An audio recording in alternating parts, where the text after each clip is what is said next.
Hi everyone, in this video I am going to show how to solve this exponents math problem 2 to the power 10 minus 2 to the power 9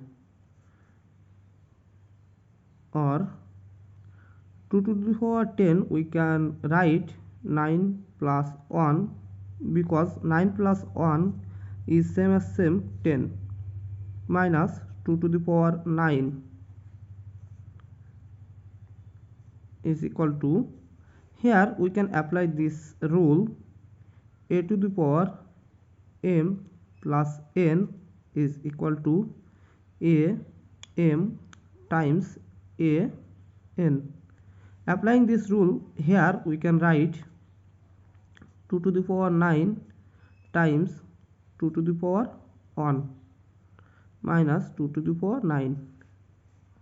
Now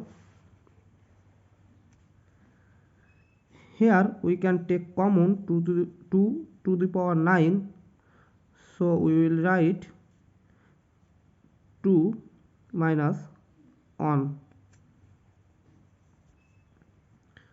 is equal to 2 to the power 9 times 2 minus 1, it's 1. 2 to the power 9 times 1, it's 2 to the power 9. So this is the final answer.